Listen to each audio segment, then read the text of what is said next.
O sucesso em renda variável não é sobre vencer o mercado, é sobre vencer a si mesmo.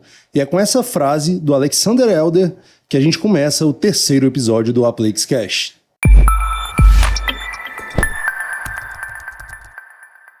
Beleza, pessoal? Sejam muito bem-vindos ao nosso terceiro episódio do Aplix Cash. Mais uma vez, estou muito honrado de estar aqui com vocês e tocar esse projeto maravilhoso. Espero que vocês estejam gostando. Por favor, mandem um feedback pra gente. Lembrem de seguir a gente em todas as redes sociais, todas as plataformas e sempre mandando feedback, que isso ajuda a gente a melhorar cada vez mais.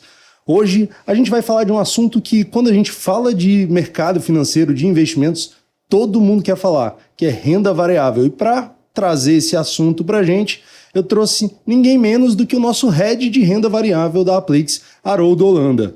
O Haroldo tem uma trajetória muito legal. Hoje em dia, a gente vê muita gente saindo de muitas áreas para ir para a tecnologia. Ele fez o caminho contrário. Ele saiu da área da tecnologia, que vem crescendo tanto, para começar a trabalhar com renda variável, que já era um amor de muito tempo. E aí, Haroldo, tudo bom? Seja muito bem-vindo ao podcast. Espero que a gente tenha aqui uma conversa que vá dar muito conhecimento para todo mundo. E eu queria que você se apresentasse, falasse um pouquinho aí, bro. Beleza, Montenegro, tudo bem? Obrigado aí pelo convite. Eu assisti até o podcast do Yuri, né? E também do Igor. Foi muito bom, eu recomendo. E espero que a gente bate um papo aqui, né? Que tenha uma qualidade tão boa quanto aqui os episódios anteriores, né? Show de bola, show de bola. Com certeza vai ser. Cara, vamos começar com uma coisa que eu sempre começo com os meninos. Com o Yuri eu fiz isso, com o Igor também. E com você, então, eu tenho essa curiosidade. Não é à toa que eu abri o podcast falando sobre isso. Sim. Como é que foi isso? Como é que é isso, cara, sair da tecnologia, uma área que está crescendo tanto, para ir para o mercado de investimentos, para o mercado financeiro, tocar renda variável? Também é uma área que tem crescido muito, mas como é que é isso? Como é que foi isso? Primeiro, assim, eu sempre gostei dessa área financeira, né? Desde muito jovem, né? Talvez influenciado por amigos, né? Também por um tio rico que ganhou muito dinheiro na bolsa. Então, a gente ficou a gente fica sempre interessado, tal. Meu pai também sempre muito previdente, então eu sempre gostei muito dessa área financeira, né? A área de exatas é o que eu também gosto muito, né? Inclusive, meus filhos também estão seguindo, né? Então, já se identificaram muito por essa área também. Então, foi sempre uma paixão minha essa área financeira, né? Então, na faculdade, né? Eu fiz a faculdade de administração de empresas, né? Nessa época, meu curso de monografia, né? Minha tese de monografia já foi na área de finanças, né? E de ações, de análise técnica de ações. Na época, até a monografia, com a monografia, eu precisei coletar as cotações das ações em jornal. Na época, a internet não tinha ainda tanta facilidade de ter as cotações. Hoje você vai lá na internet rapidinho, você bota no Google, depois ele fica te avisando o dia todo. Pega a cotação de 5 anos com um clique, né? Na época eu tive que folhear jornais, Gazeta Mercantil, lá, um bocado de jornal, para pegar as cotações e fazer um programa para estar fazendo lá a monografia, né?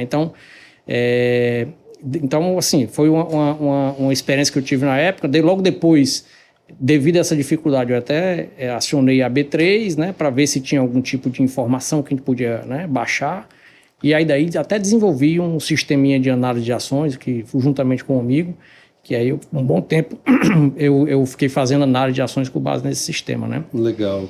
Então, aí logo depois de sair da faculdade, eu enveredei para a área de tecnologia, né, que é a minha outra formação, também sou formado em informática, e fiquei, né, galguei aí a todos os passos dessa área de tecnologia, consultor, desenvolvimento, arquiteto de software, gerente de projetos, e aí mais na frente, né, o tempo foi passando, a gente foi ganhando dinheiro nessa área, mas o tempo foi passando, e aí em 2019, 2020, eu tomei a decisão de executar meu sonho, né? Que é justamente mudar de área, né? Ou seja, partir para a área financeira, que era o meu sonho que eu queria exercer também, né?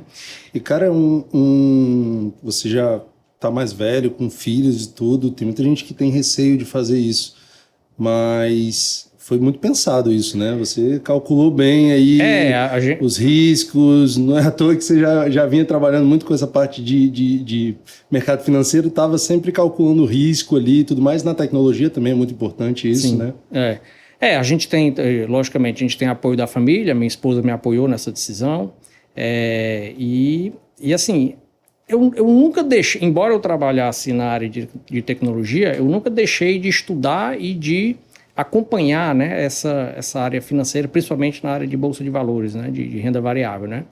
Então, lógico, dá aí o frio na barriga, mas eu estava muito confiante, tomei a escolha e não me arrependo. Hoje estou muito satisfeito aqui como, né, coordenando a equipe de renda variável, também, né. E nós também, então, com certeza. Bom demais. Cara, legal isso. E como tu falou, né? Você começou a fazer essa mudança, você se mantinha sempre antenado, mas como é que foi mudar para agora você tá 24 horas olhando, não é 24 porque a bolsa não fica aberta 24 horas, mas tá 100% do seu tempo operacional olhando para a renda variável. O que você aprendeu com essa mudança de rotina como investidor? Não estou falando como um gestor de renda variável, nada do tipo. Como investidor, o que mudou na sua cabeça? Sim. Uma coisa que antes eu tinha uma visão, né, que a essência da renda variável, da bolsa, é muito fácil, né? É você comprar uma ação barata e vender caro, né? Esse é o objetivo, né? Você compra barato e vende caro, né?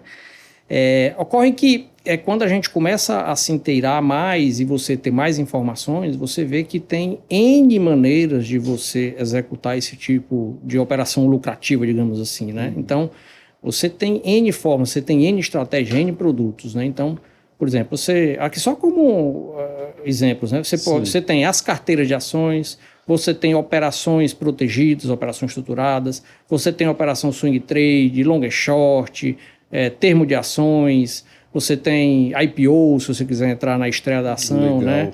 Inclusive, já pedi para você, se você quiser ouvir alguma dessas histórias aí, algum desses termos, entender mais, comenta com a gente, fala no nosso Instagram, para a gente trazer o Haroldo de novo para falar exatamente sobre um desses assuntos. Mas continuando, Haroldo, é só para fazer o disclaimer aqui para a gente conseguir interagir com o público. Então, boa. Então tem assim também derivativos, tem day trade, tem, enfim, um conjunto de possibilidades, commodities, conjunto de formas de investimento, né, e aí é importante que você identifique qual é o seu perfil para o que é que você, desses produtos e dessas estratégias, qual é que se adequa mais ao seu perfil de investidor. Sim, né? Sim.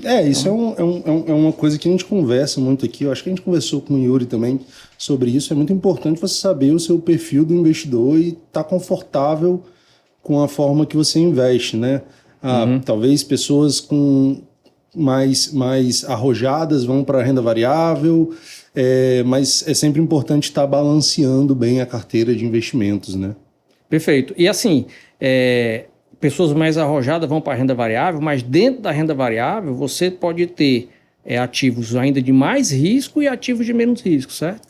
Por exemplo, você sabia que você tem uma forma de estar se expondo à renda variável totalmente protegido? Você tem produtos que faz isso, né?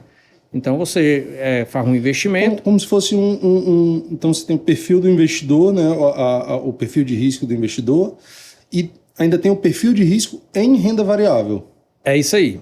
Porque assim, dentro do perfil agressivo, que é o que, né, investidor de renda variável normalmente, né, precisa estar enquadrado, a gente faz digamos assim, um subenquadramento, né, digamos assim, para estar identificando qual é o melhor produto que a gente deve apresentar para esse investidor, né? Porque, entendi. Observe, se você tem um perfil muito agressivo e que quer aceitar riscos, logicamente, né, você espera talvez resultados maiores, né? Se eu estar te apresentando um produto que é menos arriscado, você talvez nem tenha paciência de esperar a maturação daquele investimento, porque você espera algo mais dinâmico, imediato, entendeu? Né? Então, você não vai topar. E o oposto também é verdade. Se você é um investidor mais conservador e eu lhe apresentar um produto mais arriscado, vai lhe causar estresse desnecessariamente, certo? e você muito provavelmente pode ser que perca um valor que você não estava disposto a perder e você vai sair né, da renda variável. Né? Uhum. Isso fala muito com a frase, né, que a gente começou o podcast de você não tem que vencer o mercado, você tem que vencer a si mesmo, você tem que se entender. Isso. Sempre a gente volta nisso, é um assunto que a gente sempre volta que tudo tem que ser personalizado, você tem que pensar o que faz sentido para você. Uhum. Mas aí eu já te pergunto, por exemplo, uma coisa que está muito em alta, que é fundos imobiliários. Acho que vem em alta já há um bom tempo, muita gente falando de fundos imobiliários, tudo mais. Fundos imobiliários seria como se fosse o quê? Um perfil conservador dentro da renda variável? Só para eu entender, só para a gente tentar vislumbrar essa ideia. Fundo imobiliário é uma estratégia, né, onde o investidor aloca, né, o seu recurso em fundos que aplica o dinheiro em ativos relacionados ao mercado imobiliário, né? Uhum. E aí, mensalmente, você fica recebendo os aluguéis, né? Então, tem uma tese muito interessante de aplicar em fundos imobiliários, que é, por exemplo, se você tem um imóvel, você vai ter uma dor de cabeça de estar buscando o inquilino, gerenciando, né, o aluguel, né, fazendo as devidas reparos quando necessário. Então, tem todo um trabalho disso aí, né? Então, uma opção que muitos investidores fazem eu não vou ter o imóvel físico, eu vou entrar no fundos imobiliários, essa gestão fica, né, delegada, fica, né, para o administrador e eu fico recebendo os aluguéis mensalmente, né? Essa é uma estratégia que tem sofrido muito nos últimos meses. Por quê? Porque ela é muito impactada pelos juros, né? Então, como o juros está num patamar bem elevado, então os fundos imobiliários tiveram um desempenho ruim. Mas daqui para frente, quem sabe, né, se os juros começar a ter uma redução, ou pelo menos uma perspectiva de cair um pouco mais na frente, quem sabe pode ser um momento interessante de estar se posicionando. Legal, eu gosto de fundo imobiliário, particularmente já investi e acho que é um negócio que me deixa confortável, acho que esse que é o ponto. Bom, você todo mês está recebendo lá, né? É isso que eu ia falar. O legal é você ver o dinheirinho caindo ali na conta, é satisfatório. Bom demais, E, Haroldo, beleza, gosto de renda variável e tudo mais, mas qual é o diferencial de eu estar trabalhando com uma mesa de renda variável? Seria para vocês me ajudarem a escolher, vamos dizer, os fundos imobiliários, e aí eu tenho os fundos imobiliários, boto na minha carteira de ações e deixo lá. Como é que funciona isso? Certo.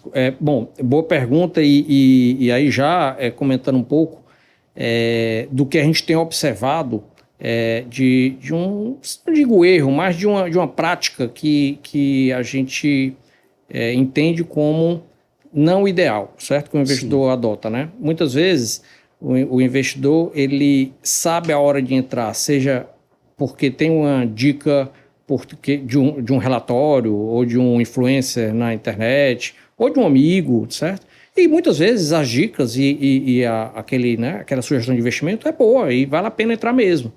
Acontece que o momento de entrada, o investidor sabe, ele não sabe qual é o momento de saída, certo? Então, a gente quando às vezes recebe uma carteira de ações ou de fundo imobiliário de um cliente, né, a gente, principalmente ações, a gente vê, tem ações que já caíram 60%, 70%, né? Então, ou seja, muito provavelmente ali não teve uma gestão em cima daquela posição, né? Da mesma forma, tem ações que pode estar subindo já 100%, 150%, a gente também observa isso, né? Então, será que não era o momento de estar realizando parte daquele lucro? Então, o que a gente observa muitas vezes é que uma posição passiva, onde você compra aquelas ações ou fundos imobiliários e esquece, normalmente, é um estudo que a gente faz aqui para os nossos clientes, normalmente tem um resultado inferior a uma carteira gerenciada, uma carteira administrada, certo? Então, por exemplo, você citou aí fundos imobiliários. Fundos imobiliários acontece demais isso, porque é uma estratégia que não é muito dinâmica, que você compra e realmente mantém lá, mas numa carteira de fundos imobiliários, todo mês a gestora, né, a casa de análise, ela vai ver, é interessante trocar um fundo de tijolo por um fundo de recebíveis, né? Então ele faz essas mudanças táticas, né, a cada mês e num longo prazo faz toda a diferença. Então a gente observa que uma carteira de fundos imobiliários passiva, onde você compra e esquece, normalmente tem um resultado inferior a uma carteira passiva, onde você tem essa gestão ativa, né, de troca quando necessário.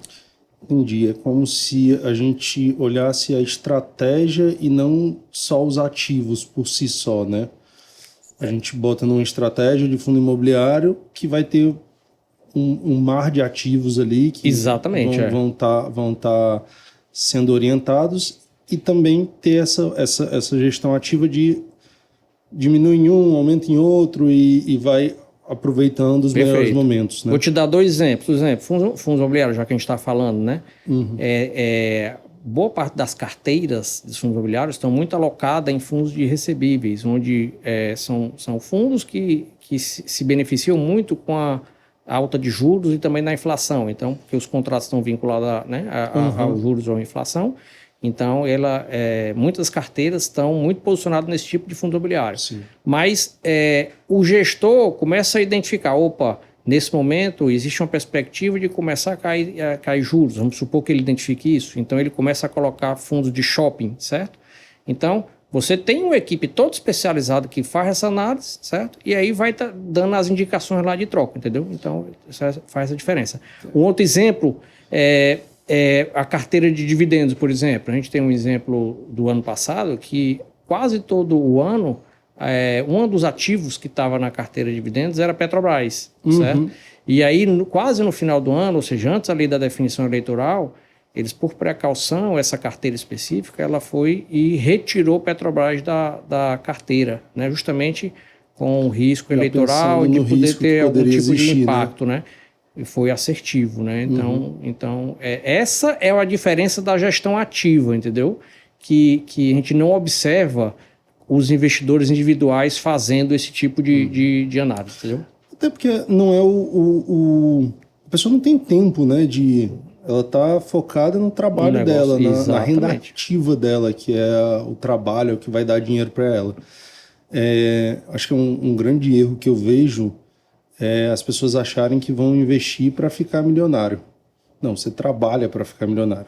O investimento vai te ajudar a se manter com poder de compra, a melhorar também um pouquinho, claro, mas não é ficar milionário, só virar investidor para ficar milionário. Tem uns casos, né? Tem, acontece. Mas tem uns casos que ficaram pobres também, né? Então tem que tomar cuidado. Tem que pensar nesse risco-retorno. O negócio é se manter no jogo, né? Exato. Se manter no jogo. Você não pode estar arriscando o seu capital além do seu perfil, que a gente conversou logo no começo, né? Então, você não pode estar arriscando mais do que o seu perfil aceita, digamos assim, né? Exatamente. É muito legal isso. Essa estratégia de ter uma gestão ativa é legal, eu vejo na pele, né? Que ter essa gestão ativa faz muito mais sentido porque, por exemplo, eu teve algumas coisas, algumas carteiras que eu estou seguindo, né? Que eu estou acompanhando com a carteira automatizada e que eu tenho certeza que eu não teria alterado nada desde o primeiro dia. Por quê? Porque eu não ia ter tempo de estar olhando, e é porque eu trabalho aqui na Aplix dentro do mercado de investimentos, mas eu tenho que fazer milhões de outras coisas no dia a dia. E ter essa gestão ativa me ajuda a estar olhando para esses investimentos sem ter que estar olhando fisicamente. Vai ter uma equipe pensando nisso, não só aqui da Aplix, como as casas de análise e tudo mais, né? Exato, e assim, quando você entra numa carteira de ações, você está entrando ali naquela composição, né? Como se fosse um time, né? Ali tem ações que, como se fosse um time mesmo, tem ações que estão, né, como se fosse o atacante, tem o zagueiro, tem o goleiro, então você tem que entrar na composição completa, né? Porque se você só tiver atacante, você faz o gol, mas você vai levar muitos, então, né, o resultado da carteira não vai ser bom, né? Então, você tem que entrar naquela composição, né? E exatamente nos pesos que a própria casa de análise indica, né? Aí eu te pergunto mais uma coisa, Haroldo. Você falou da carteira automatizada de fundos imobiliários e falou da de dividendos. Sim. Só para quem não entende bem o que é dividendos, como é que funciona, qual é a ideia dessa carteira, dá uma explicada para a gente como é que funciona? Tá.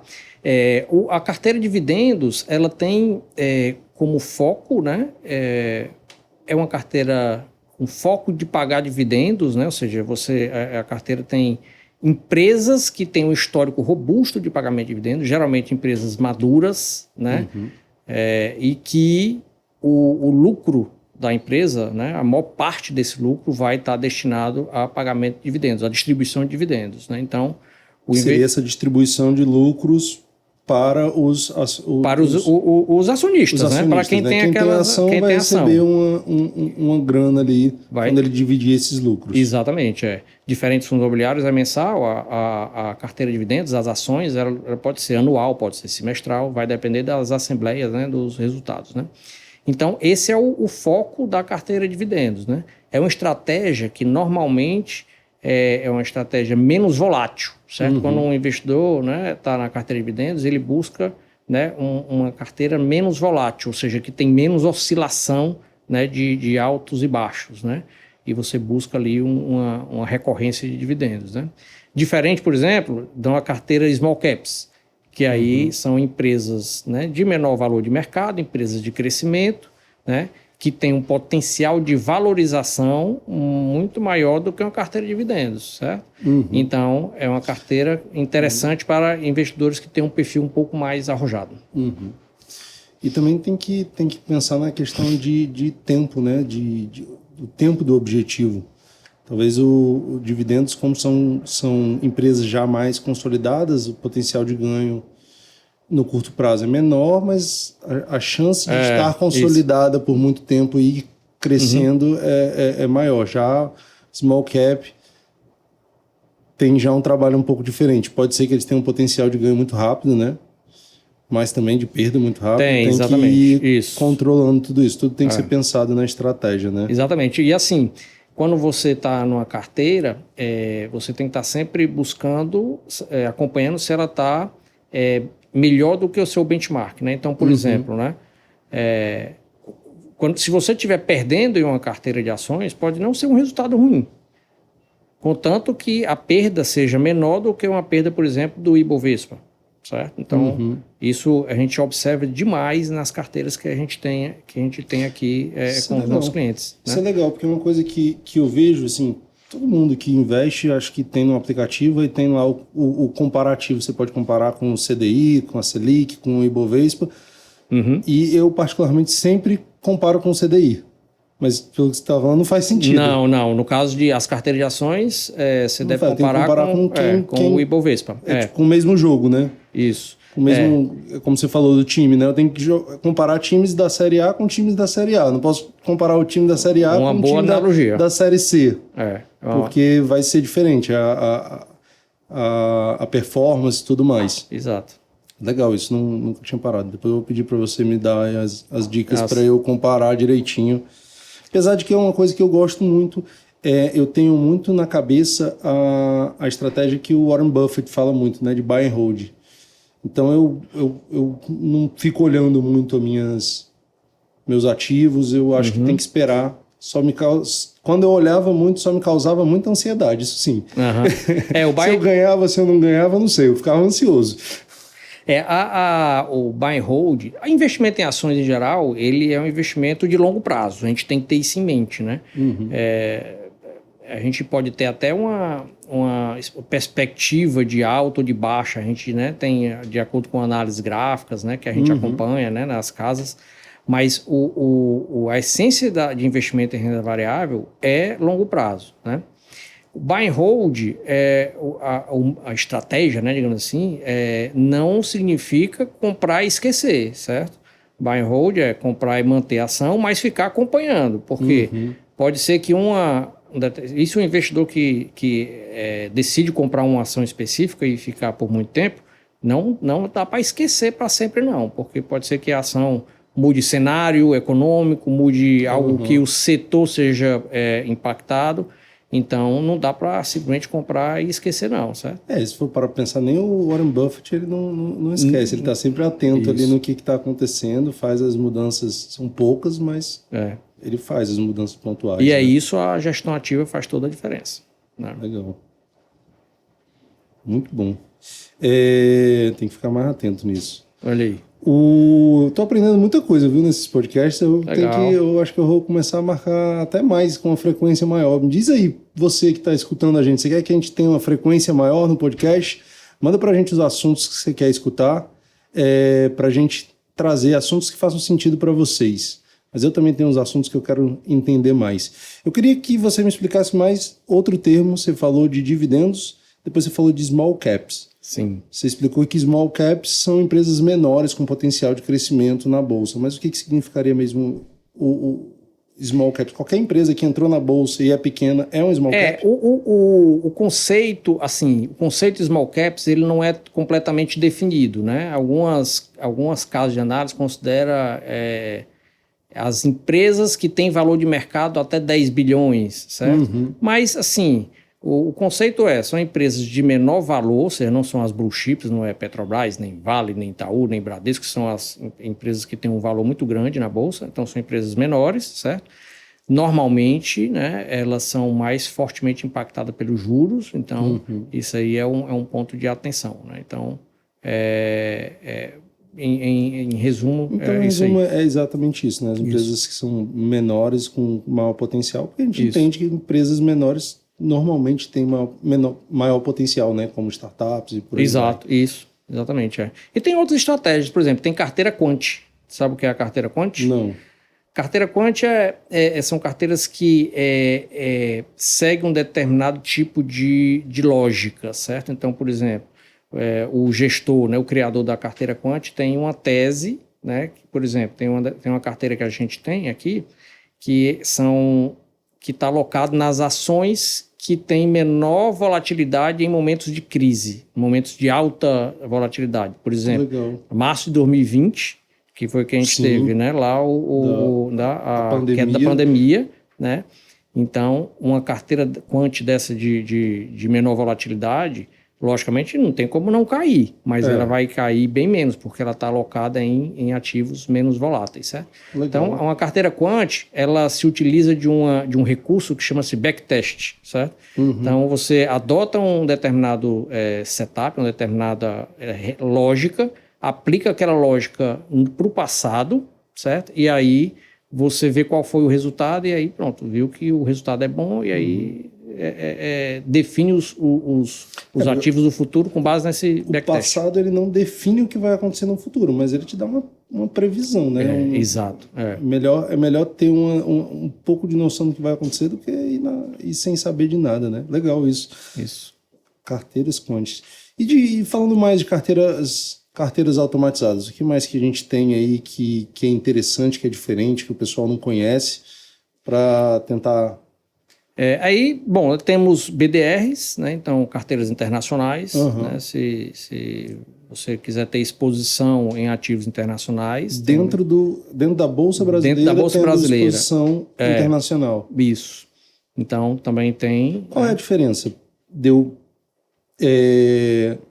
Vantagem, desvantagem, entendimento de eu investir no exterior e eu investir na bolsa, eu sei que são estratégias, mas qual seria a diferença? A facilidade, né? Aqui você já tem a sua conta, né, criada em qualquer corretora, então é um ticker, é uma ação que está lá no home broker, como outra qualquer, então tem uma facilidade muito maior, né? Você está comprando diretamente aqui na bolsa, né? Então tem as BDRs, né? E tem, assim, ações mais de large caps, né? Carteiras, né, de ações, né, de maior valor de mercado também, certo? Eu costumo colocar que a carteira de ações é um instrumento muito bom e muitas vezes até melhor, né, do que os fundos de investimento em ações, certo? Você sabe como é que funciona os fundos de investimento em ações? Né? Eu sei que a questão tem um gestor, né? uma gestora que cuida... Que vai buscar os ativos. Teoricamente, né? É parecido, né? A ideia. Exatamente, e é isso mesmo, e é parecido mesmo, né? Ocorre que a gente costuma colocar, a gente acha que é interessante ter uma parte da posição de renda variável em FIAs, né? Que são os fundos de investimento de ações, a gente concorda com isso. Só que vamos dividir. Por quê? Porque vamos supor que em um cenário de maior volatilidade, se você quiser sair de uma carteira de ações, você já consegue vender naquele momento, em D+2 o dinheiro já está na sua conta, certo? E já no fundo de ação... A questão da liquidez é bem maior, né? Já no fundo de ação, não. Se você pedir o resgate hoje, somente daqui a 30 dias, alguns 60 dias é que o dinheiro vai estar na conta e você fica sujeito à variação da cota nesse período. Interessante. E também a mudança de estratégia também, né? Se você quer entrar numa estratégia diferente, essa liquidez para mudança de estratégia também vai ser... Exato. Vai ser mais fácil, né? Exatamente. Você no fundo, você só sabe a posição das ações que você está comprando de 2 meses atrás. Né? Ele não divulga, né? Senão ninguém iria comprar, né? O fundo iria direto comprar direto os ativos. Exato. Legal isso. Assim, eu acho que como você falou, né, a gestão ativa ela ajuda muito nisso, voltando ao que eu falei, nosso trabalho, nossa renda ativa, ela é oriunda do nosso trabalho. Então a gente tem que focar no nosso trabalho, mas ao mesmo tempo a gente precisa focar nos investimentos. E tendo uma renda ativa, você está... Uma gestão ativa, desculpa. Uma gestão ativa, você está fazendo isso, você está terceirizando isso, né? Exatamente. E deixando sua cabeça mais livre, né? Mais tranquila, que eu acho que esse que é o que a gente quer mesmo. Todo mundo acha que quer dinheiro, mas você quer tranquilidade. Exatamente. E, Haroldo, me conta mais sobre como é que hoje você daria de dica para as pessoas que querem entrar em renda variável? Qual seria a dica que você daria? Tipo, faz isso, faz aquilo, vai por aqui, estuda sobre isso. O que você daria de dica hoje? Bom, a primeira dica é você precisa se conhecer, certo? Que tipo de investidor você no sentido de sua propensão a risco, certo? Você aceitaria perder 10% do seu valor? 5%? Não perder? Se você não aceita perder, não entra em renda variável, certo? Porque varia. Não é porque você vai perder na renda variável, você pode perder. Né? Então, é preciso primeiro se conhecer, certo? Para daí a gente está avaliando que tipo de produto você estudaria mais, né? Certo? Se você, assim... A dica, acompanhar profissionais de mercado, né? Tem profissionais bons, seja na internet, né? Acompanhar casas de análise, né? Também renomadas. Aqui na Aplix a gente tem 3 casas de análise, certo? O que é a casa de análise, né? Para deixar claro aqui. Sim. A casa de análise são equipes profissionais que fazem análise das ações, análise das empresas, porque eu não consigo e nem tenho, por regulação, eu não posso fazer análise de ações e estar indicando para os clientes, compre tal ação da minha cabeça. Eu não posso fazer isso por regulação. Sim, então, a segurança que o mercado exatamente. Tem, o mercado brasileiro é muito... Qualquer um vai ficar dando opinião do que comprar e do que vender. Isso, exatamente. Então, ou seja, as casas de análise, a gente contrata a inteligência de uma equipe para que nos forneça os relatórios, nos forneça as informações e a gente apresente para os clientes, né? Então, ou seja... uma forma interessante se o investidor quer se inteirar sobre ações, sobre carteiras, né, e se for nosso cliente, a gente entrega tudo isso aí, certo? Relatórios de ações, carteiras de ações, tem todas as informações, né? E aí já fazendo aqui um pouco da propaganda aqui do nosso trabalho, né? Justo. A gente tem um canal de comunicação com os clientes, né? Via WhatsApp, onde a gente manda lista de transmissões, vários documentos, várias informações. Legal. E ali tem um conteúdo amplo para estar Legal, se já informando. Deixa um aviso aí, se você é cliente da Aplix e ainda não está no canal de comunicação da Aplix, fala com o seu assessor, pede para ele te passar as informações do canal de comunicação da renda variável. Esse canal é exclusivo para conteúdos de renda variável e é bem legal porque você pode escolher o que você quer, quais são os assuntos que você quer para não ficar chato. Exatamente. O que a gente quer é passar informação para você e que você use, não que fique aquele negócio chato de spam e ficar recebendo um monte de mensagem, ninguém aguenta.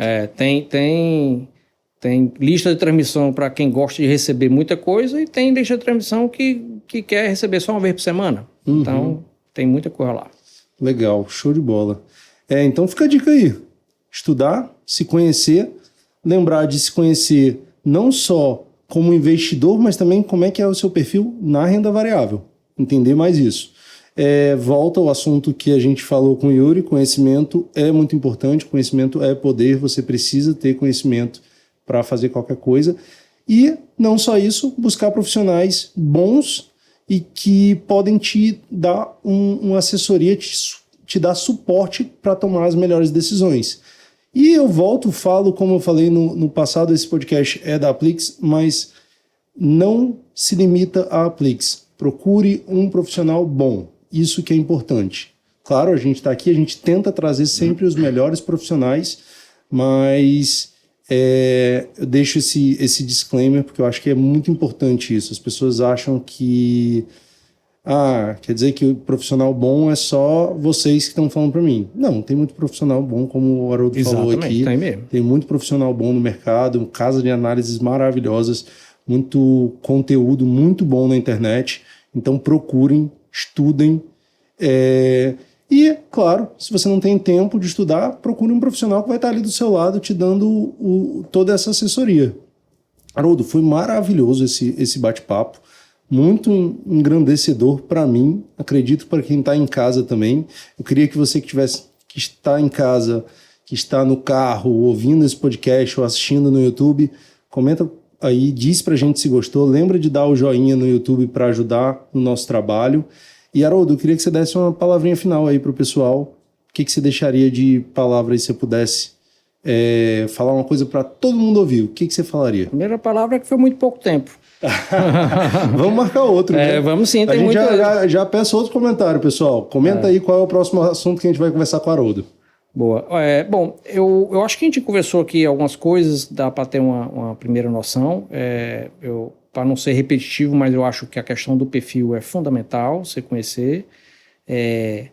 Você precisa também fazer um gerenciamento de risco, certo? Para você não, de repente, perder o que você não quer perder ou que não está propenso, né, a aceitar. Né? E estar bem acompanhado de profissionais de mercado, né, para tomar as melhores decisões. Então, acho que é um resumo do que da nossa conversa. E tenha tranquilidade no que você faz, né? Não vai fazer coisa que faz com que você fique com ansiedade, que você bote a cabeça no travesseiro e não consiga dormir. Exatamente. Faça coisa que você tenha tranquilidade. Eu acho que esse que é um ponto que é muito importante. Perfeito. Haroldo, muito obrigado. Foi um prazer conversar com você. É um prazer sempre. Vou lhe chamar mais 1 milhão de vezes. Só de assunto que você comentou aí, tem muita coisa para a gente conversar. E você de casa, muito obrigado por acompanhar a gente. Espero que você tenha gostado desse terceiro episódio do Aplix Cash. E espero você no próximo episódio. E um abraço. Conta com a gente. Até a próxima.